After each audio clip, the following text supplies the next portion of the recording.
إلى الله بإذنه وسراجا منيرا.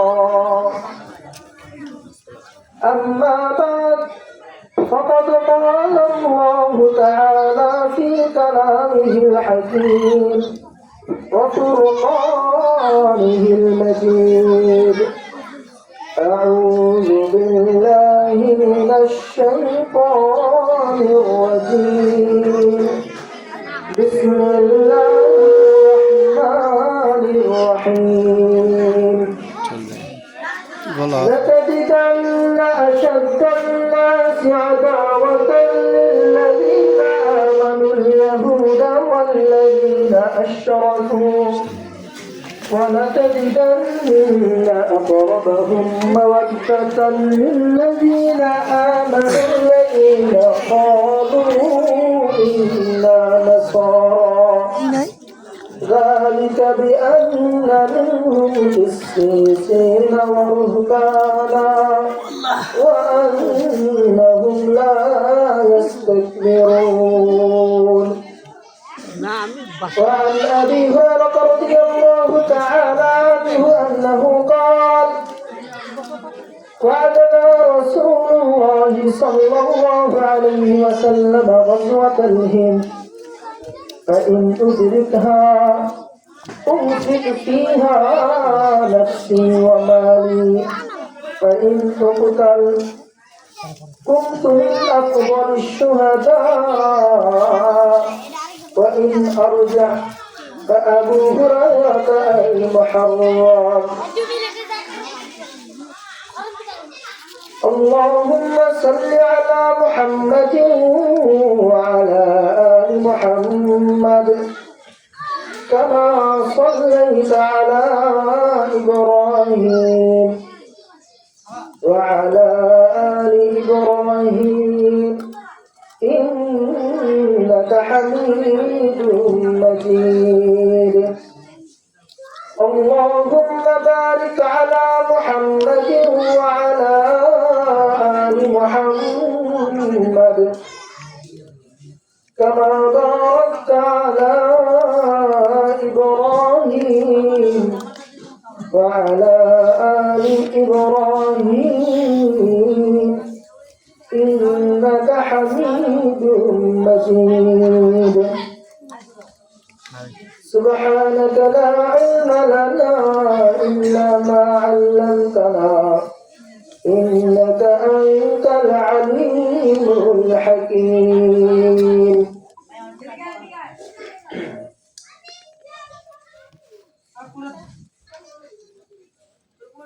সকলে জান্নাতীয় থেকে মহব্বতের সাথে ভালোবাসার সাথে নবী করিম সাল্লাল্লাহু আলাইহি ওয়াসাল্লামের শানে সংক্ষিপ্ত আকারে দরুদ পাঠ করি। সাল্লাল্লাহু আলাইহি ওয়াসাল্লাম। সাল্লাল্লাহু আলাইহি ওয়াসাল্লাম।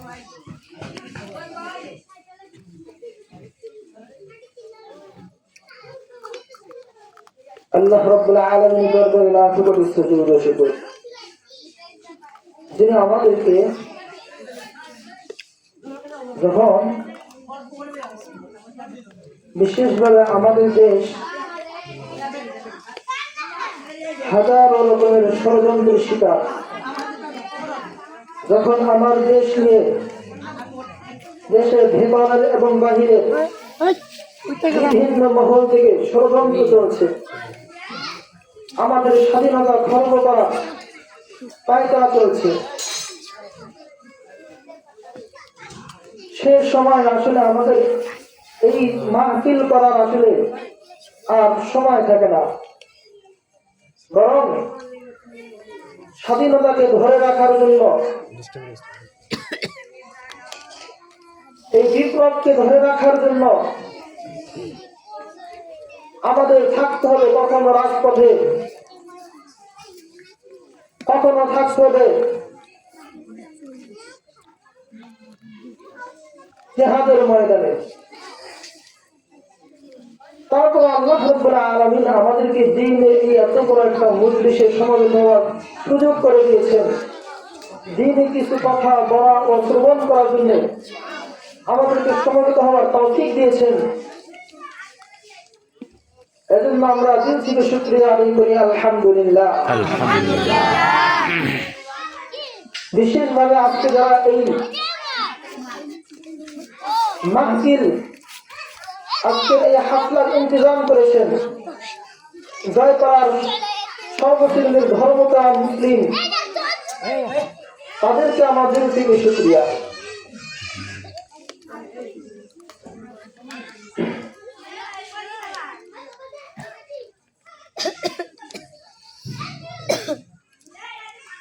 মুহতারাম হাজিরিন, আজ পুরো পৃথিবী জুড়ে আমরা যেদিকে তাকাই সেদিকে শুধু দেখতে পাই মুসলমান নির্যাতিত, মুসলমান নিপীড়িত, মুসলমান অত্যাচারিত। আর কেন বৌদ্ধরা মারে মুসলমানদেরকে? কাশ্মীরের গুজরাটে নিধন চলে মুসলমানদেরকে, হিন্দুরা এই নিধন চালায়।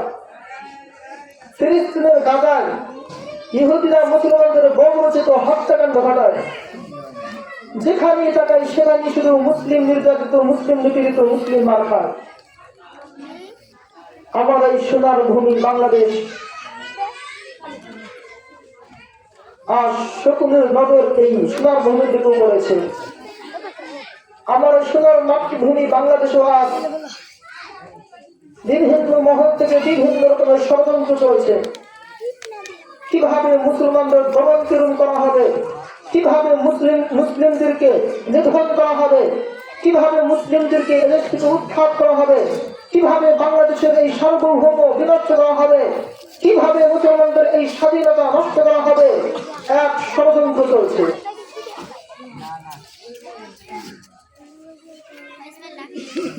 আমরা দেখতে পাই একটি দৃষ্টি সম্প্রসারিত করলেই ইসলাম নামক জঙ্গিবাদী এই সংগঠন, হিন্দুদের সংগঠন, এই ইসলামের এই জঙ্গি সংগঠন আজ আমাদের এই মাতৃভূমি নিয়ে বিভিন্ন পায়তারা করছে, আমাদের দেশ নেতারা বিভিন্ন ভাবে খেলা করছে। এজন্য এখানে পরিস্থিতিতে আমি ইসলাম নিয়ে কিছু কথা বলতে, কিছু কথা আপনাদের সামনে উপস্থাপনা করতে চাচ্ছি। আমাদের সর্বপ্রথম জানতে ইসলামের পরিচয়। ইসলাম কারা? ইসলামের মিনিং কি? ইসলামের মিনিং হলো international society for Krishna consciousness, অর্থাৎ আন্তর্জাতিক কৃষ্ণ ভাবনা মৃত্যু সংঘ। এটা হচ্ছে ইসলামের ফুল মিনিং। এটা একটা হিন্দুদের ধর্মীয় সংগঠন। এটা 1966 সালে নিউ ইয়র্কে সর্বপ্রথম এর আত্মপ্রকাশ ঘটে।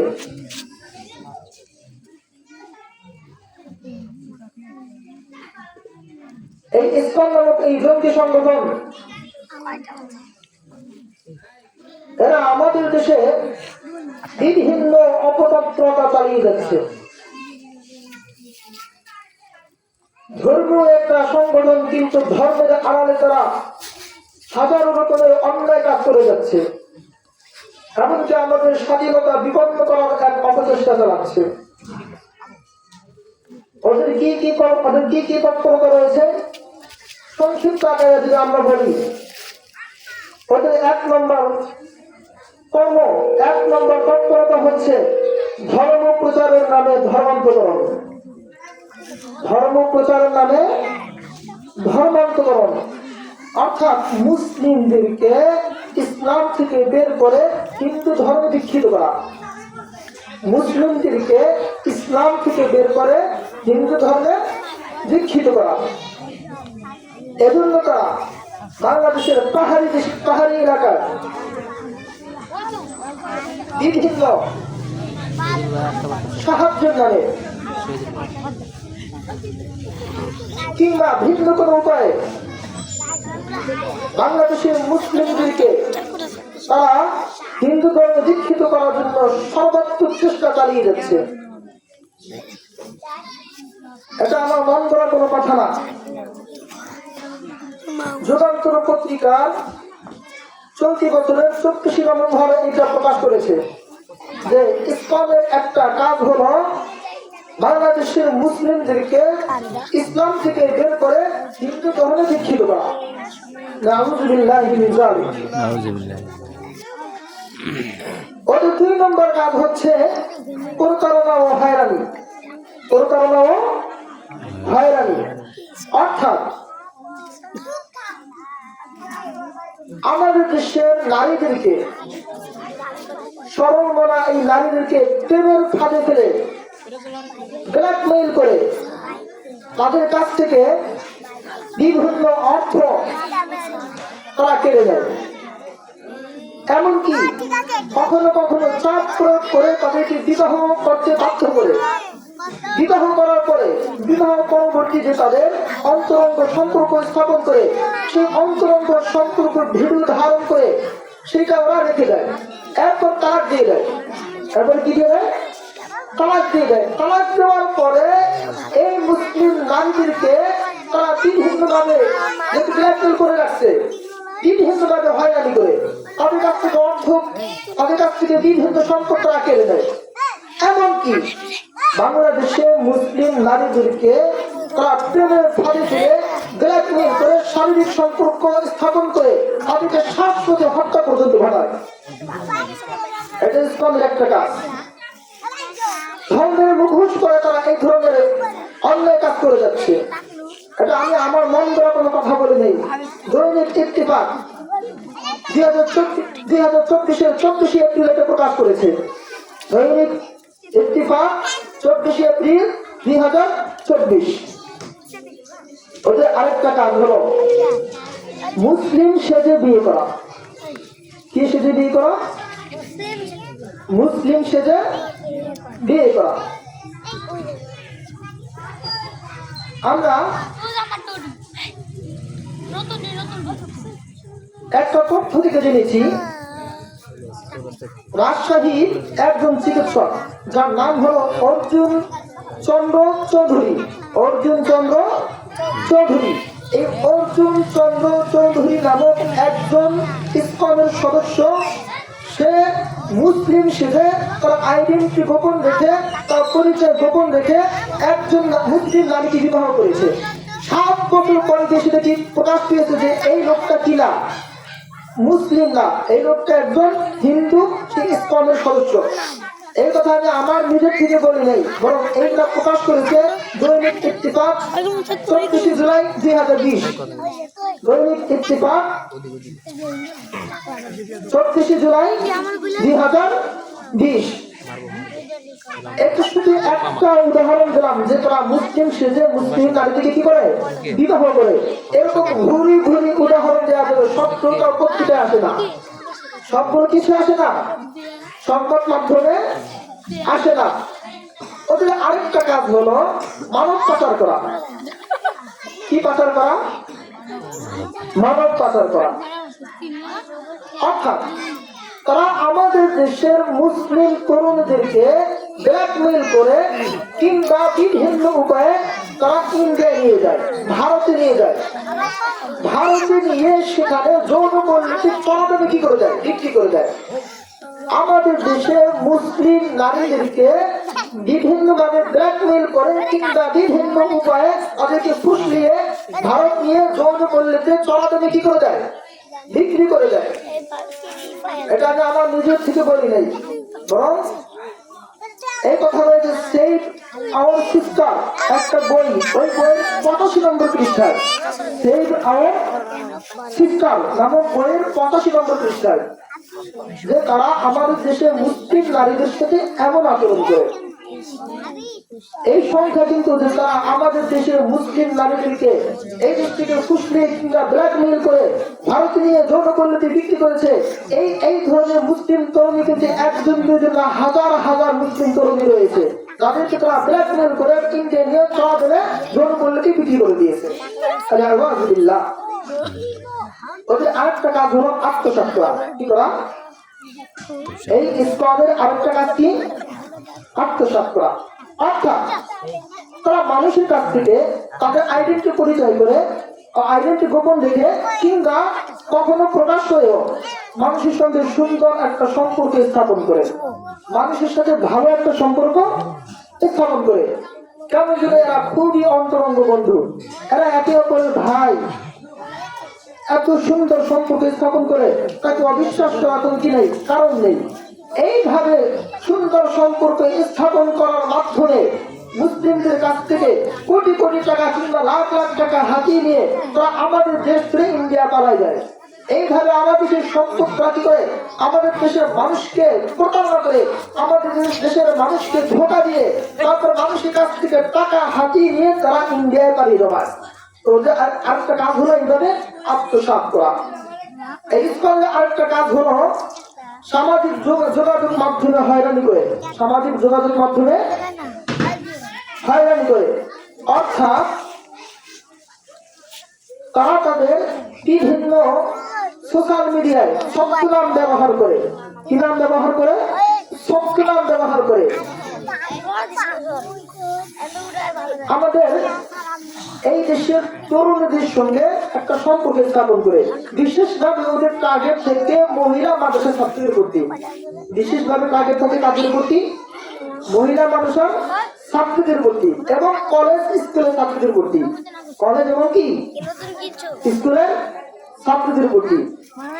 তো এই ছাত্রীদেরকে কিংবা বিভিন্ন তরুণী যারা রয়েছে, মুসলিম তরুণী, তাদেরকে ব্ল্যাকমেইল করে, এরপর যেহেতু শত্রুরা ব্যবহার করে তারা কি হয়, একে অপরের সঙ্গে পরিচয় হয় যোগাযোগ মাধ্যমে, সোশ্যাল মিডিয়ায়, ফেসবুক, বিভিন্নভাবে এইভাবে একে অপরের সঙ্গে সুন্দর একটা সম্পর্ক স্থাপন করার মাধ্যমে তাদের কাছ থেকে কখনো অর্থ হাতিয়ে নেয়, আর কখনো কখনো এদের সঙ্গে শারীরিক সম্পর্ক পর্যন্ত স্থাপন করে। এমনকি ওদের সব থেকে বড় যে সমস্যা, সব থেকে বড় যে কাজটা করে ওরা, যে সামাজিক যোগাযোগ মাধ্যমে পরিচয় ঘটিয়ে তারা চুপচাপ বসে থাকে না, বরং তাদের সঙ্গে শারীরিক সম্পর্ক স্থাপন করে তাদের বড় একটা উদ্দেশ্যটা সামনে রাখে। সেই উদ্দেশ্য হলো যে যেহেতু হিন্দু মুসলিম বিবাহ শরিয়ত সিদ্ধ হয় না, শরিয়ত সম্মত হয় না, এইভাবে আমাদের মুসলিম মেয়েদের গর্ভে হিন্দু সন্তান দেখে এই দেশকে একটা গাঁও সন্তান, গাঁও দেশ হিসেবে পরিণত করা, এবং আরেকটা কাজ করে যে মুসলমানদের থেকে হিন্দু সন্তানকে করা, জন্ম দেওয়া। এইভাবে আমাদের দেশের তরুণ যোগাযোগ মাধ্যম থেকে শুরু করে সব জায়গায় তারা হয়রানি করে না, আর এই দেশকে গাঁও সন্তান হিসেবে পরিচিত করার জন্য তারা সর্বোচ্চভাবে চেষ্টা করে এবং দল বল নিয়ে তারা গিয়ে চেষ্টা করে যায়। ওদের আরেকটা কাজ হলো কৃত্রিম ভাবে ধর্মীয় দাঙ্গা লাগানো, কৃত্রিম ভাবে ধর্মীয় দাঙ্গা লাগানো। আমরা যদি একটু লক্ষ্য করি তাহলে আমরা দেখতে পাবো 2016 ঢাকা শহরের একটা মসজিদে তারাবিরত অবস্থায় এই ইসলামের সদস্যরা গিয়ে সেখানে তারাবিটি করে দিয়েছিল, বন্ধ করে দিয়েছিল, তারাবি নামাজ পড়তে দেয়নি। এই ঘটনাকে কেন্দ্র করে মুসলিম হিন্দু এমন একটা অবস্থান গিয়েছিল যে কোনো সময় দাঙ্গা লাগার একটা সমূহ সম্ভাবনা। এমনকি 2016 আরেকটা মর্মান্তিক কাহিনী আপনাদেরকে শোনাই। সিলেটের ইস্কন যে মন্দির রয়েছে, ওই ইস্কন মন্দির দিকে তাদের ইস্কন মন্দিরের পাশে বা একটু দূরে যে মসজিদটা রয়েছে, নামাজরত অবস্থায় সেই ইস্কন মন্দির থেকে মুসলিমদের মসজিদে নামাজরত অবস্থায় তারা গুলি ছড়ে, কি ছড়ে, বুলেট ছড়ে, তখন গজন খানের মুসল্লি আহত হয়। আর সেটা প্রতিবাদ করে আরেক মসজিদের ইমাম সাহেব যখন স্ট্যাটাস দিয়েছিল ফেসবুকে, তখন তার নৃশংসভাবে সেই মুসলিম ইমাম সাহেবকে হত্যা করেছিল। এইভাবে তারা সামাজিক ভাবে বা কৃত্রিম ভাবে একটা ধর্মীয় দাঙ্গা লাগানোর চেষ্টা করে। সম্প্রতি বর্তমান আমরা দেখতে পাই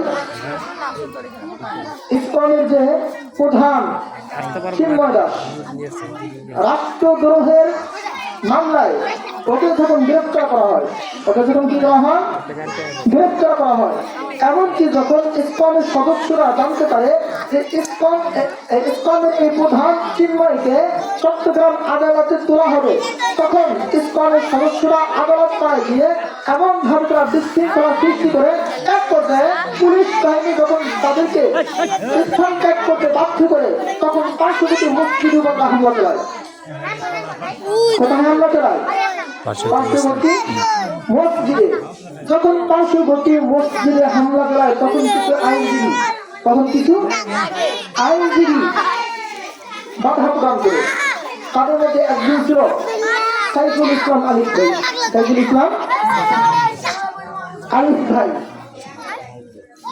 তো সাইফুল ইসলাম আলিফ ভাইকে তখন তারা তুলে নিয়ে হাজিরপাড়ার একটা জায়গায় নৃশংসভাবে কুপিয়ে সর্বশেষ তার মৃত্যু নিশ্চিত করার জন্য জবাই করে তারা হত্যা নিশ্চিত করে। এইভাবে ধর্মীয় দাঙ্গা লাগানোর জন্য তারা সর্বাত্মক চেষ্টা করে যাচ্ছে।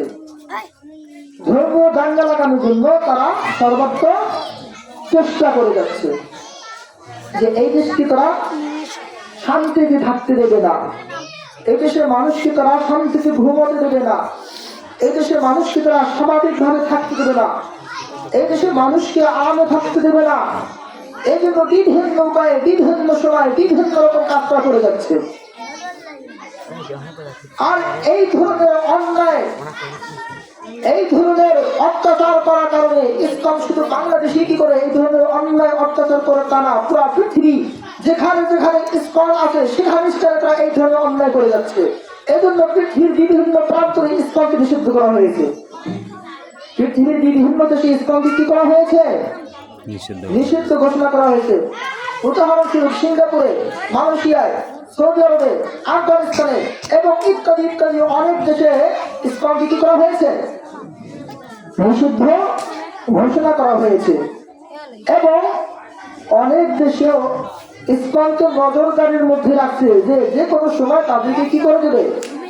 নিষেধ করে দেবে যে ইসলামী কোনো কার্যক্রম এই সমস্ত দেশে চালাতে পারবে না, ইসলামী কোনো ব্যানার ব্যবহার করতে পারবে না, ইসলাম নামে কোনো সংগঠন সে দেশে থাকতে পারবে না। এইভাবে বিভিন্ন দেশে এখন নজরদারির মধ্যে আছে যে যে কোনো সময় তাদেরকে কি করে দেবে? নিষিদ্ধ ঘোষণা করে দেবে। এর মধ্যে আছে যেমন কাজাকিস্তান, তুর্কিস্তান ইত্যাদি ইত্যাদি দেশ, তারা নজরদারির মধ্যে আছে যে কোনো সময় কি করে দেবে? ইসলামকে নিষিদ্ধ করে দেবে। তো যখন এই ইসলামের এত এত অন্যায়, এত এত সমস্যা, আমরা এই চলতি বছরের এপ্রিল মাসের একটা কাহিনী, কোন মাসের? এপ্রিল মাসের। কোন বছরের? চলতি বছরের এপ্রিল মাসের একটা ঘটনা শুনে। ফরিদপুরের একটা জায়গা মধুখালী নাম, কি নাম? মধুখালী। এই মধুখালীর মধ্যে একটা জায়গা আছে, নাম হচ্ছে সপ্তমপল্লী। ফরিদপুরের একটা থানার নাম মধুখালী, মধুখালীর একটা ইউনিয়নের নাম হচ্ছে কি? সপ্তমপল্লী। এই সপ্তমপল্লী এলাকায় আমাদের 7 জন মুসলিমকে ধরে তাদের মধ্যে নিয়ে নৃশংসভাবে তারা অত্যাচার করে, দেশীয় লাঠি এবং বিভিন্ন ছুরির মাধ্যমে তাদেরকে আঘাত করে, তাদের আঘাত সহ্য না করে 2 জন মুসলিম ভাই জায়গায় শাহাদাত বরণ করে। 2 জন মুসলিম ভাই ওই স্থানে শাহাদাত বরণ করে। ওই 2 জন মুসলিম ভাই কি জানেন? 2 জন মুসলিম ভাই হচ্ছে হাফিজুল কোরআন, কোরআনের হাফেজ। একজনের নাম হচ্ছে আশরাফুল হক আর একজনের নাম হচ্ছে আরশাদুল হক। এরা আপন 2 ভাই, 2 জনে হাফিজুল কোরআন। এইভাবে 7 জন লোককে তাদের ধর্মীয় উপাসনালয়ে বেঁধে নিয়ে গিয়ে এমন নির্মম অত্যাচার চালায় যে 2 জন ব্যক্তি ওই স্থানে শাহাদাত বরণ করতে বাধ্য হয়। আর বাকি 5 জনকে এমন ভাবে তারা অত্যাচার করেছে যে সদর যে মূল হসপিটাল সেখানে নিয়ে চিকিৎসা দেওয়া হয়েছে। তারপরে তারা পূর্ণ সুস্থ এখনো হয়নি আমাদের জানার মতো, এমন ভাবে নির্যাতন করছে। যারা এত অন্যায় করে, যারা এত অত্যাচার করে, যারা এত অপরাধ করে, আপনারা বলেন তারা কি আমাদের দেশে থাকতে পারে? তাদের সংগঠন আমাদের দেশে চলতে পারে? তাদের সংগঠন আমাদের দেশে চলতে দেওয়া যাবে? হ্যাঁ, আমরা এখনো শান্ত আছি, আমরা এখনো ধৈর্য ধারণ করে আছি, আমরা এখনো চুপচাপ আছি। তার মানে এই নয় যে তারা একের পর এক অত্যাচার করে যাবে, নিপীড়ন করে যাবে, মুসলিম নিধন করে যাবে, আর আমরা হাত তুলিয়ে চুপচাপ বসে থাকবো। ব্যাপারটা কি নয়, এমন নয়। বরং আমরা শান্তিপ্রিয় মানুষ, শান্তি আমরা চাই, এজন্য এখনো চুপ করে আছি। আগে আমাদের দুর্বলতা নয়, বরং তাদেরকে আমরা সুস্পষ্টভাবে একটা মেসেজ দিতে চাই। আর যদি এই দেশে গৌর গোবিন্দের ভূমিকায় অবতীর্ণ হয়, আমরা শাহজালাল মুজাফফর আলী জামানির ভূমিকায় অবতীর্ণ হতে বাধ্য হব। আর যদি আমাদের দেশে হিন্দুত্ববাদ কায়েম করতে চায়, তাহলে আমরা এই দেশকে কিভাবে মুসলিম দেশ রাখা যায়, টিকিয়ে রাখা যায়, আমরা সেটিকে জীবন বাজি রাখতে বাধ্য হব। অতএব তাদেরকে সাবধান করে দিচ্ছি, রাষ্ট্রীয়ভাবে তাদেরকে অতি সত্বর নিষিদ্ধ ঘোষণা করতে হবে। আপনারা কি তাদের নিষিদ্ধ ঘোষণা করতে একমত? তাদেরকে নিষিদ্ধ করতে হবে, এ কথা আপনারা চান? আপনারা আপনাদের ফেসবুকে, আপনাদের সোশ্যাল মিডিয়ায়, এমনকি আপনারা সব জায়গায় আলোচনায় এটা করবেন, ইসকনকে যে কোনো মূল্যে আমাদের দেশে নিষিদ্ধ ঘোষণা করতে হবে, করতে হবে।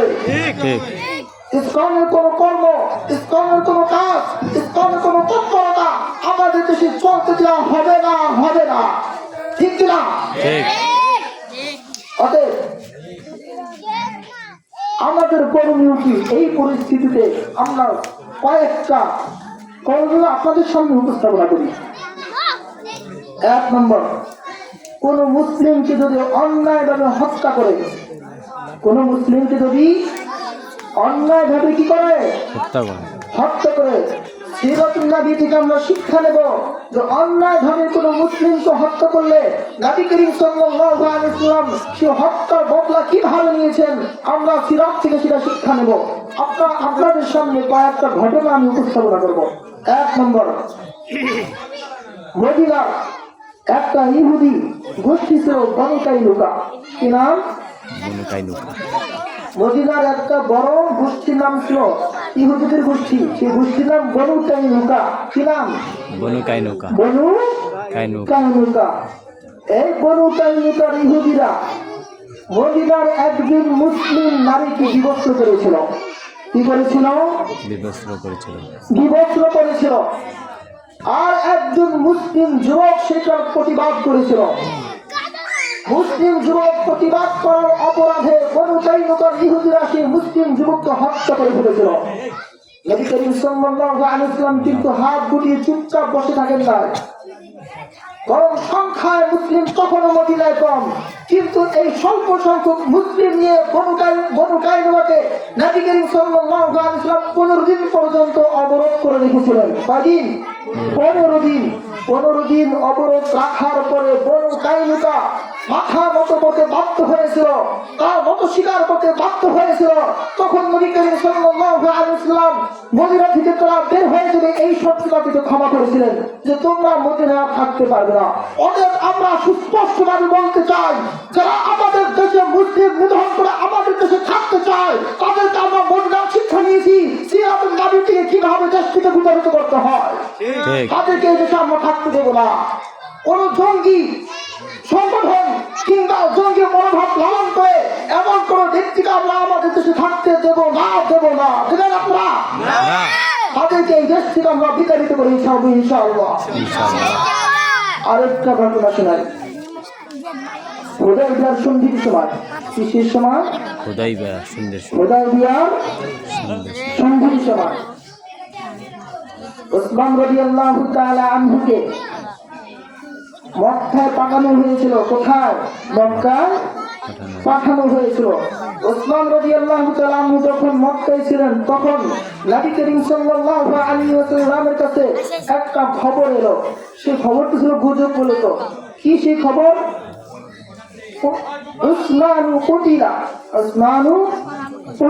উসমানকে হত্যা করা হয়েছে। ওসমানকে কি করা হয়েছে? হত্যা করা হয়েছে। হত্যা করা হয়েছে। তখন নবী করিম সাল্লাল্লাহু আলাইহি ওয়াসাল্লাম উসমান হত্যার প্রতিশোধে উপস্থিত সাহাবায়ে কেরাম রাদিয়াল্লাহু আলাইহিম আজমাইনদের কাছ থেকে একটা বায়াত নিয়েছিলেন যে আমরা মৃত্যু পর্যন্ত এই মক্কার মুশরিকদের সঙ্গে লড়ে যাব, তা আমরা হয় জীবন দেব, তারপর উসমান হত্যার বদলা নিয়েই ছাড়বো। সেই বায়াতকে আজ ইতিহাসে বলা হয় বায়াতুর রিদওয়ান।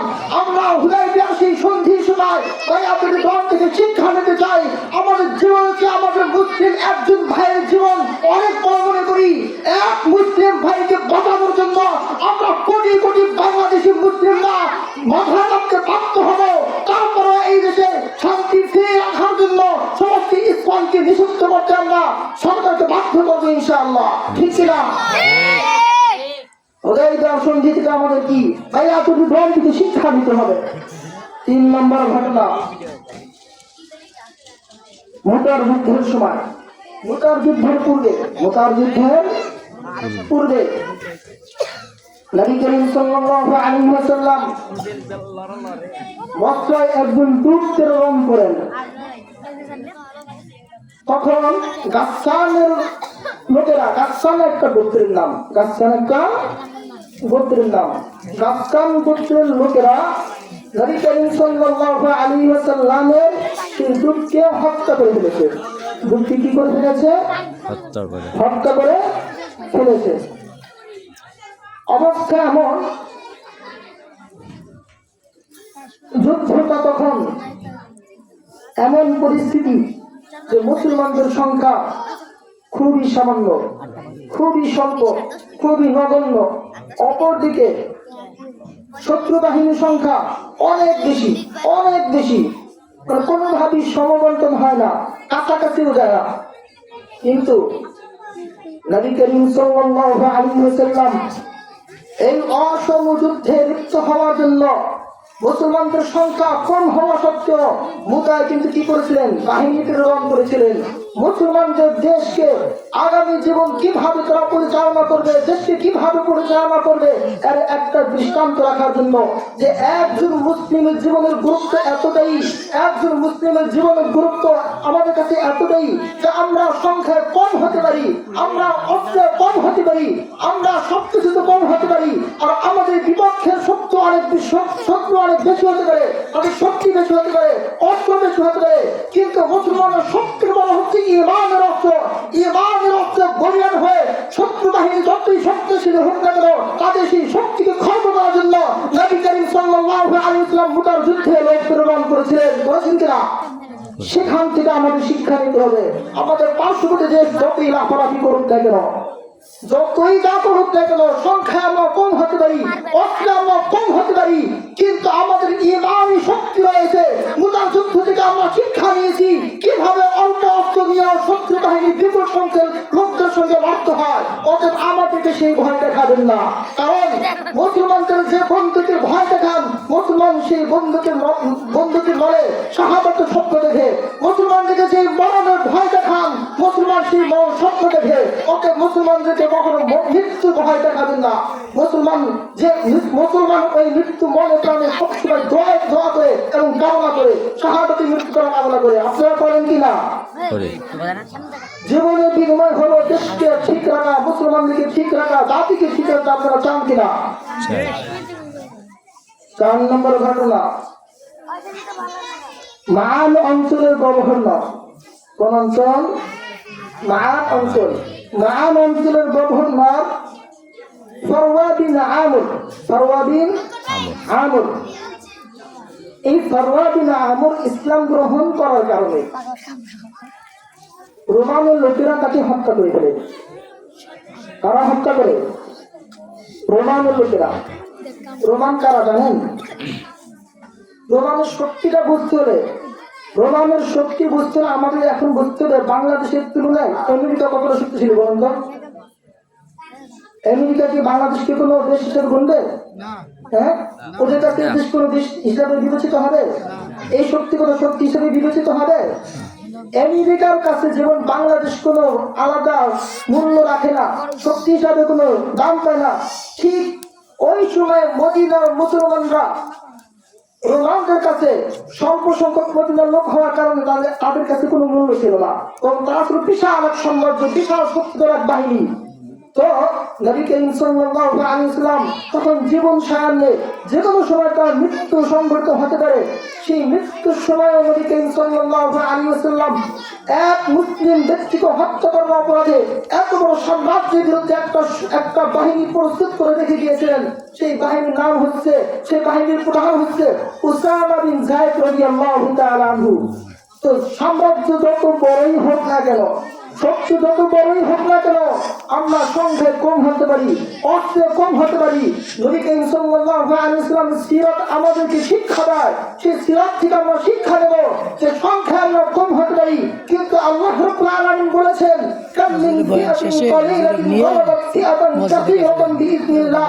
তো অল্প সংখ্যক লোক হলো বেশি সংখ্যক লোককে তারা পরাজিত করে ফেলবে ঈমানের শক্তিতে বলিয়ান হয়ে। অতএব আমাদের সেই ঈমানের শক্তি অর্জন করে যতই বড় শক্তি হোক না কেন আমাদের বিপক্ষে, সেই শক্তিকে আমরা মারিয়ে আমরা বিজয়ের নিশানা উপরে উঠাবো ইনশাআল্লাহ, ঠিক কিনা? 2 নম্বর আমাদের করণীয়, 2 নম্বর আমাদের করণীয়, আমাদের সমস্ত মুসলিম এক প্ল্যাটফর্মে আসতে হবে। দল মত নির্বিশেষে সব মুসলিমদেরকে এক প্ল্যাটফর্মে আসতে হবে, ঐক্যের শক্তিতে বলিয়ান হতে হবে। কারণ মুসলমানদের সব থেকে বড় অস্ত্র হচ্ছে ঈমান, তারপরে হচ্ছে ঐক্যের শক্তি। মুসলমানদের 2 নম্বর শক্তির নাম কি? ঐক্যের শক্তি। মুসলমান যতদিন ঐক্য ধরে রাখবে, মুসলমান যতদিন ঐক্য সাথে রাখবে, মুসলমান যতদিন এক প্ল্যাটফর্মে থাকবে, পৃথিবীর যত বড় কাগজ শক্তি হোক না কেন, পৃথিবীর যত বড় শক্তিধর হোক না কেন, মুসলমানদের ঐক্যের সামনে তারা মাথা নত করতে বাধ্য হয়। এজন্য মুসলমানদের এক প্ল্যাটফর্মে আসতে হবে। আল্লাহ রাব্বুল আলামিন সেই এক প্ল্যাটফর্মের কথা বলেছেন। আল্লাহ রাব্বুল আলামিন বলেন ওয়া'তাসিমু বিহাবলিল্লাহি জামিআন ওয়া লা তাফাররাকু। কি বলেছেন? ওয়া'তাসিমু বিহাবলিল্লাহি জামিআ, তোমরা সম্মিলিতভাবে আল্লাহর রজ্জুকে আঁকড়ে ধরো। ওয়া লা তাফাররাকু, তোমরা দলে বিদলে বিভিন্নভাবে বিভক্ত হয় না। তোমরা বিভিন্ন দলে কি হয় না? বিভক্ত হয় না। এবং সমস্ত মুসলিম দল একটাই কালিমাকে পড়েছে। কি বলেছে? কালিমা পড়েছে। অতএব কালিমার শক্তি হবে এক শক্তি। কালিমার শক্তি হবে কয় শক্তি? এক শক্তি। এমন নাকি যে দলে দলে বিভক্ত হয়ে সবার কালিমা কি হয়ে যাবে? সবার কালিমা যদি ভিন্ন না হয়, সবার কালিমা যদি এক হয়, তাহলে এক কালিমার অজুহাতে সব মুসলিমকে এক প্ল্যাটফর্মে থাকতে হবে। মুসলমানদের কাবা কি 2টা না একটা? এক কাবা যদি হয় তাহলে সমস্ত মুসলিম যদি এক কাবার উপর এক কাবাকে তওয়াফ করে, তাহলে এখান থেকে শিক্ষা নিয়ে মুসলমানদেরকে এক প্ল্যাটফর্মে থাকতে হবে, ঠিক কিনা? আল্লাহ রাব্বুল আলামিন আরেক আয়াতে বলেন ওয়ালা তাকুনু কাল্লাযীনা তাফাররাকু ওয়াখতালাফু মিন বা'দি মা জাআহুমুল বায়িনাত وأولئك لهم عذاب عظيم ولا تكونوا كالذين تفرقوا। তো তোমরা ওই সমস্ত লোকদের মতো হয় না। ওই সমস্ত লোক বলতে কারা? ইহুদি নাসারারা, ইহুদি এবং খ্রিস্টানরা। ولا تكونوا كالذين تفرقوا, তোমরা ইহুদি খ্রিস্টানদের মতো হয় না। অর্থাৎ কেমন? ইহুদি খ্রিস্টানদের মতো হয় না মানে হ্যাঁ, পরে অংশে আল্লাহ বলছেন তাদের কাছে সুস্পষ্ট প্রমাণাদি আসার পরেও, তাদের কাছে সুস্পষ্ট প্রমাণাদি আসার পরেও তারা বিভিন্ন দলে বিভক্ত হয়ে গিয়েছিল এবং পারস্পরিক মতানৈক্যে তারা লিপ্ত হয়েছিল। এইভাবে ইহুদি খ্রিস্টানদের মতো বিভিন্ন দলে তোমরা বিভক্ত হয় না। তোমরা আপোষে বিভিন্ন মতবাদ কায়েম করো না, বরং তোমরা এক শক্তিতে বলিয়ান হয়ে ঐক্যভাবে রাখতে হবে। আরেক আয়াতে আল্লাহ রাব্বুল আলামিন বলেন আতিউল্লাহ ওয়া রাসূলাহু ওয়া লা তানাযাউ ফাতাফশালু ওয়া তাযহাবা রিহুকুম ওয়াসবিরু ইন্নাল্লাহা মা'আস সাবিরিন। আতিউল্লাহ ওয়া রাসূলাহু, তোমরা আল্লাহ ওয়া তার রাসূলের আনুগত্য করো। ওয়া লা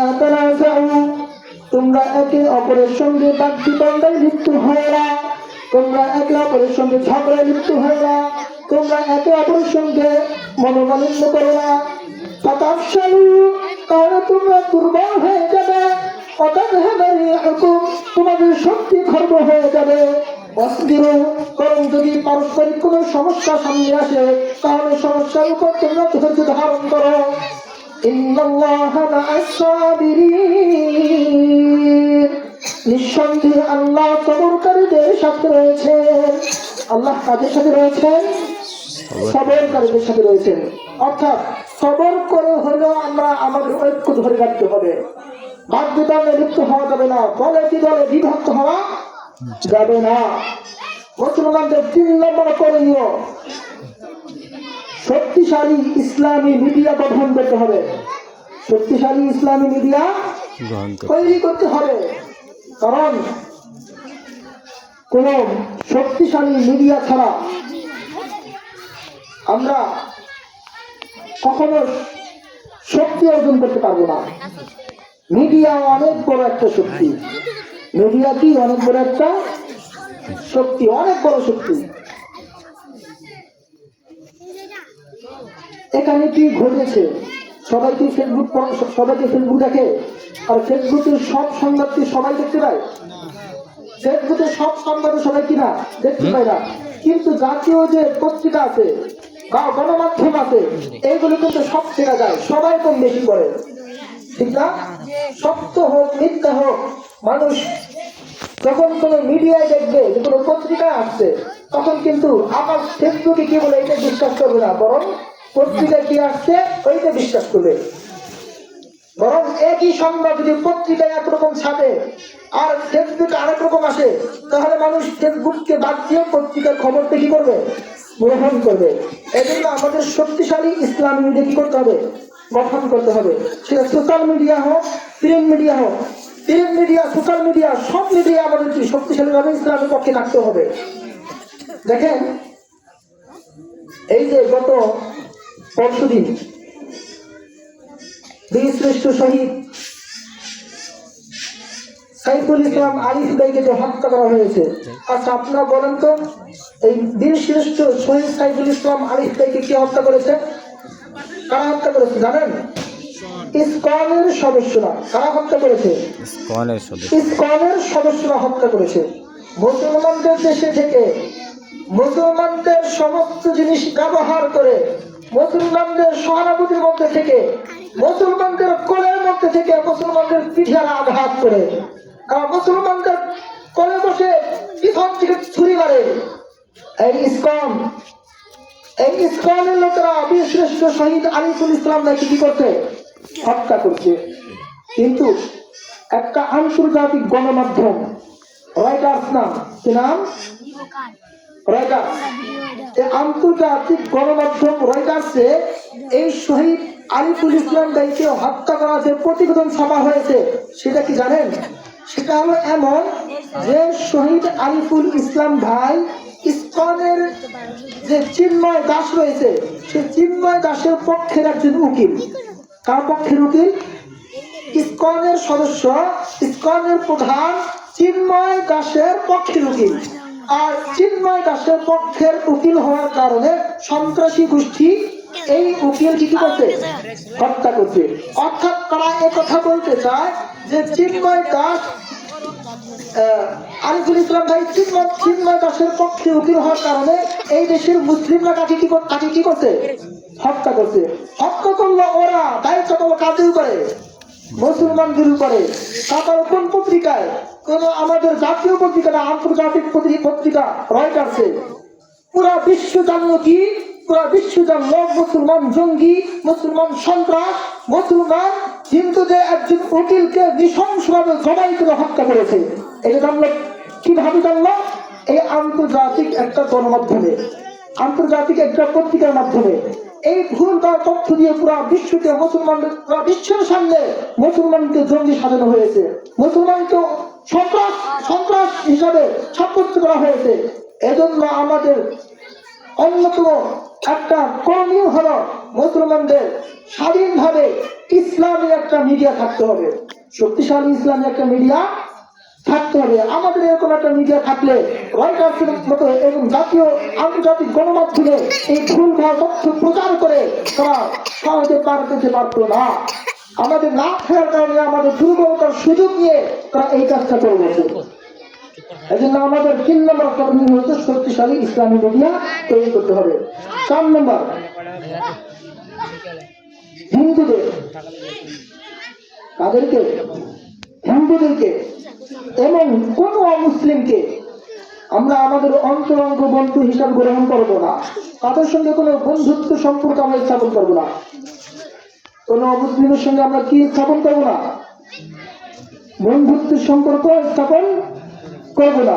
আল্লাহ রাব্বুল আলামিন বলেছেন, ইয়া আইয়ুহাল্লাযীনা আমানু লা তাত্তাখিযু বিতানাতান মিন দুনিকুম লা ইয়ালুনাকুম খাবালা ওয়াদ্দু মা আনিতুম قد بدت البغضاء من أفواههم وما تخفي صدورهم أكبر قد بينا لكم الآيات إن كنتم تعقلون ها أنتم أولئك تحبونهم ولا يحبونكم وتؤمنون بالكتاب كله وإذا لقوكم قالوا آمنا وإذا خلوا عدوا عليكم الأنامل من الغيظ قل موتوا بغيظكم إن الله عليم بذات الصدور।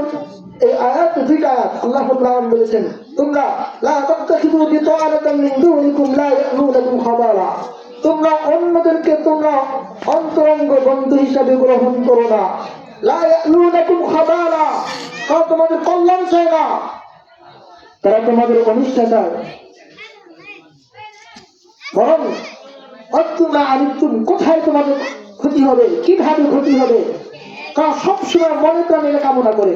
কবে বাদাতিল বাগদাউ মিন আফওয়াহিহিম, বিদ্বেষ, ঘৃণা, হিংসা, এটা তাদের মুখ থেকে সদা সর্বদাই কি ছড়ায়। ওমা তুখফি সুদুরুহুম আকবার, আর কি পরিমাণ শত্রুতা, কি পরিমাণ দুষ্টামি, ফাইজলামি, অন্যায় আচরণ নিজের মধ্যে গোপন রাখে, এটা আরো জঘন্য। অতএব আল্লাহ নিজে বলতেছেন যে ইহুদি, খ্রিস্টান, বৌদ্ধ, হিন্দু এবং যে কোনো মুসলিম আমাদের জন্য ক্ষতিকর, তারা আমাদের কল্যাণ চায় না, এবং সদা সর্বদা আমাদের জন্য তারা অকল্যাণ চায়। কি চায়? আমরা যতই তাদেরকে সন্তুষ্ট করার চেষ্টা করি, আমরা আমাদের জীবন দিয়ে যদি সন্তুষ্ট করার চেষ্টা করি, এরপরও তারা সন্তুষ্ট হবে না। আল্লাহ রাব্বুল আলামিন বলেন, ওয়ালান তারদা আনকাল ইয়াহুদ ওয়ালান নাসারা হাত্তা তাত্তাবিআ মিল্লাতাহুম, ইহুদি খ্রিস্টানরা তোমাদের প্রতি কিছুতেই সন্তুষ্ট হবে না যতক্ষণ না তোমরা তাদের ধর্মের অনুসারী হও।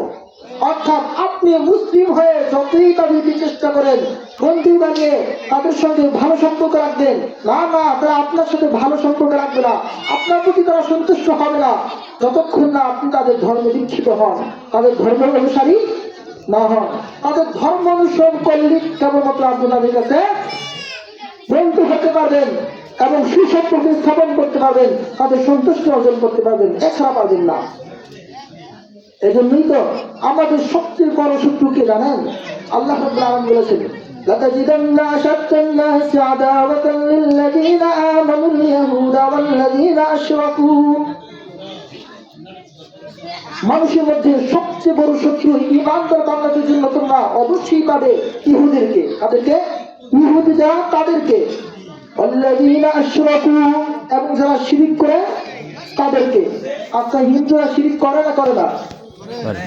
হিন্দুরা শিরক করে। তো আল্লাহ বলতেছে যারা শিরক করে মুসলমানদের সবচেয়ে বড় শত্রুর মধ্যে 2 নম্বর শত্রু কারা? এরা। আল্লাহ বলছে আমাদের শত্রু। তা আপনি কিভাবে বন্ধু বানাবেন? বন্ধু বানাতে পারবেন? ও তো আমাদের সঙ্গে শত্রুতা পোষণ করে। অতএব সর্বশেষ আমাদের প্রস্তুতি হবে গজওয়াতুল হিন্দের জন্য প্রস্তুতি গ্রহণ। কিসের জন্য?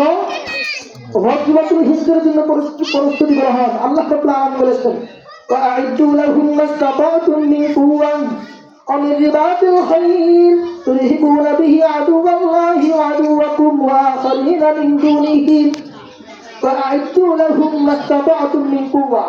তোমরা তোমাদের সামর্থ্য অনুযায়ী তোমরা শক্তি তোমরা তোমাদের শক্তি অনুযায়ী সামর্থ্য অনুযায়ী তোমরা প্রস্তুতি গ্রহণ করো। প্রস্তুতি কিভাবে প্রস্তুতি গ্রহণ করবো? লিরিবাতিল খাইল, ঘোড়াকে সুসজ্জিত করার মাধ্যমে, অর্থাৎ জিহাদি ট্রেনিং দেওয়ার মাধ্যমে। কিভাবে জিহাদি ট্রেনিং নিতে হবে? প্রত্যেকটা মুসলিমকে জিহাদের ট্রেনিং গ্রহণ করতে হবে। যদি মুসলিম জিহাদের ট্রেনিং গ্রহণ করে, জিহাদের প্রশিক্ষণ দেয়, তাহলে আল্লাহ বলেন তুরহিবুনা বিহি আদুওয়াল্লাহি ওয়া আদুওয়াকুম। এই জিহাদের ট্রেনিং এর মাধ্যমে, প্রশিক্ষণের মাধ্যমে আল্লাহর শত্রুকে এবং তোমাদের শত্রুকে তোমরা ভীত সন্ত্রস্ত করতে পারবে। আপনার জিহাদের নাম শুনে যাদের ঘাত দেওয়া হয়, মনে রাখবেন ওরা সমাজের কীট। ওরা আসলে এই দেশে শান্তি চায় না। কারণ জিহাদ এসেছে শান্তি প্রতিষ্ঠা করার জন্য, জিহাদ এসেছে জঙ্গিবাদ দমন করার জন্য। জিহাদ জঙ্গিবাদ নয়, এবং জিহাদ জঙ্গিবাদকে দমন করে। অতএব যারা জিহাদকে দেখতে পারে না, জিহাদকে বিভিন্নভাবে বিভিন্ন ট্যাগ লাগায়, মনে রাখতে হবে ওরা দেশের শত্রু, মুসলমানের শত্রু, ইসলামের শত্রু। ওদের সঙ্গে কোনো আপোষ নেই, আপোষ হতে পারে না, ঠিক না? অতএব আবু হুরায়রা রাদিয়াল্লাহু তাআলা আনহু একটা হাদিস বলে আমি শেষ করে দেব, আমাদের পরবর্তী আলোচক বসে আছেন। عن أبي هريرة رضي الله تعالى عنه أنه قال وعدنا رسول الله صلى الله عليه وسلم غزوة الهند। আবু হুরায়রা রাদিয়াল্লাহু তাআলা আনহু হতে বর্ণিত, তিনি বলেন নবী করিম সাল্লাল্লাহু আলাইহি ওয়াসাল্লাম আমাদের সঙ্গে গজওয়াতুল হিন্দের ওয়াদা করেছেন। গজওয়াতুল হিন্দ কি? গজওয়াতুল হিন্দ হলো বাংলাদেশ, পাকিস্তান, ইন্ডিয়া একটা যুদ্ধ হবে। ওই যুদ্ধে গজওয়াতুল হিন্দ মানে কি? বাংলাদেশ, পাকিস্তান, ইন্ডিয়া মিলে একটা কি হবে? যুদ্ধ হবে। যে যুদ্ধের কথা নবী করিম সাল্লাল্লাহু আলাইহি ওয়াসাল্লাম 1450 বছর আগে বলে গিয়েছেন। তো আবু হুরায়রা রাদিয়াল্লাহু তাআলা আনহু বলেন, ফাইন উদরিকহা, যদি সেই যুদ্ধে আমি পাই, উনফিক ফিহা নাফসি ওয়া মালি, তাহলে সেই যুদ্ধে আমি আমার জীবন, আমার সম্পদ খরচ করব, জীবন দেব, সম্পদ খরচ করব। ফাইন উনকাল, যদি সেই যুদ্ধে আমি শহীদ হয়, কুনতু মিন আফদালিশ শুহাদাই, তাহলে আমি হব পৃথিবীর সর্বশ্রেষ্ঠ শহীদ। ওয়াইন আরজিয়া, আর যদি যুদ্ধের ময়দানে গাজী হয়ে আমরা ফিরে আসি, তাহলে আবু হুরায়রা তার মুহাজ্জার, আবু হুরায়রার সমস্ত গুনাহ মাফ করে আল্লাহ তাকে জাহান্নাম থেকে মুক্তিদান করবেন। সুবহানাল্লাহ। অতএব গজওয়াতুল হিন্দের জন্য আমাদের প্রস্তুতি গ্রহণ করতে হবে কি হবে না? কোনো কিছুর আমাদের যতই চেষ্টা করি, যতই উপায় গ্রহণ করি, যতই মাধ্যম গ্রহণ করি, কোনো মাধ্যম কোনো উপায়ে কাজ হবে না শত্রু থেকে পরাস্ত করার। শত্রুকে পরাস্ত করার একমাত্র মাধ্যম হচ্ছে জিহাদ ফি সাবিলিল্লাহ, কিতাল ফি সাবিলিল্লাহ। অতএব কিতাল ফি সাবিলিল্লাহ এর প্রস্তুতি নিয়ে, এর প্রশিক্ষণ নিয়ে আগামী বাংলা নির্মাণ করার জন্য আমরা চেষ্টা করব ইনশাআল্লাহ। আল্লাহ রাব্বুল আলামিন আমাদের সকলকে তৌফিক দান করুন। ওয়া আখিরু দাওয়ানা আলহামদুলিল্লাহি রাব্বিল আলামিন।